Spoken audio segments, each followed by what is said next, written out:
in jail in England. The WikiLeaker is fighting extradition to Sweden, even as his supporters question the motives of his two accusers. Here is Craig downtown in New York. So, Craig, what do we know?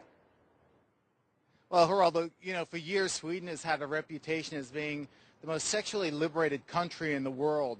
But as the promiscuous founder of Wikileaks, Julian Assange, has discovered, no means no, especially in Sweden. It's called ofredande, sexuellt ofredande. And I heard the translation was sex by surprise. As Julian Assange was feeding leaked documents to the world, he was also feeding an apparent voracious appetite for sex. The horny hacker's arrest stems from multiple charges by two women who met Assange during an August visit to Sweden for a seminar. Sex therapist Dr. Victoria Zadrock is monitoring the case. What is it that Julian Assange is now facing in terms of the law? So Julian is facing charges of rape and sexual molestation. And I can see how the sexual harassment and molestation charges could be brought because he insisted on unprotected intercourse.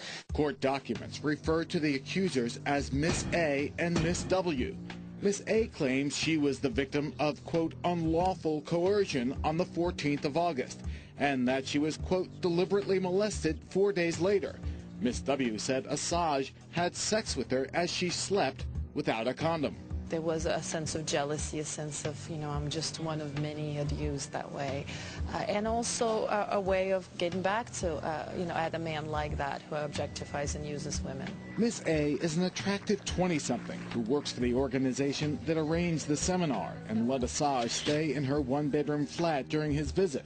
Miss W, a younger blonde, sat in the front row of the seminar, just inches away, reportedly told police she was fascinated by him and managed to catch his eye. The drama took a bizarre and ultimately sensational turn when the two women talked and realized to their horror and anger that they had both been victims of his charm. They seemed to both of them have one thing in common, and that was that he refused to either use a condom or continue his sex act after the condom broke. The issue of unprotected sex left a fear of disease. It's believed that they both asked him to take a test for STDs and he refused.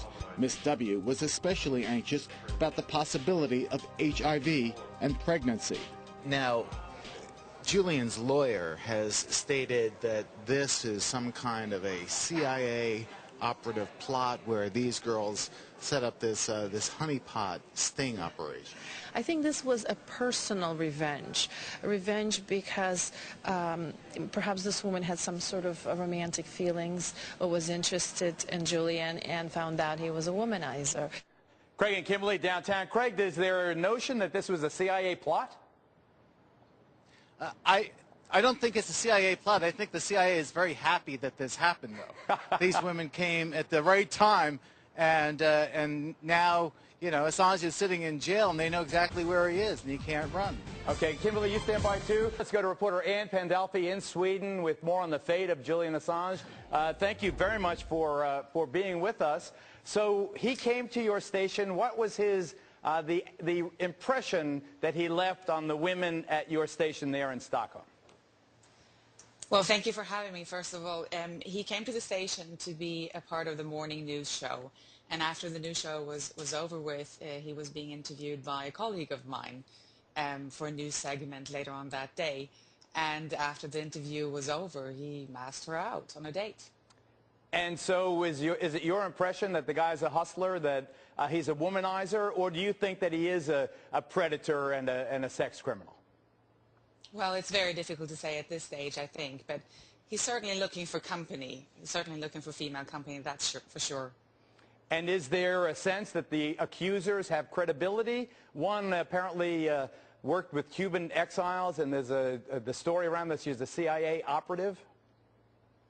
I think that's a little bit far-fetched, possibly. I mean, people here are intrigued by the story. Definitely, it's got all the elements of a good Hollywood movie. The lone man fighting the one superpower in the world, and afterwards he gets accused for horrible crimes and is hauled in for questioning. But the more you talk about it with people, the more you realize it's a little bit more complicated than that. A little more And complicated. from the protocol. Well, Ann, I'm out of time, but I tell you, as this thing goes forward and he moves to Sweden, as he surely will, to face these allegations, we'd love to call you back and get your take on how that rape trial is progressing. Ann Pandolfi in Sweden, thank you very much.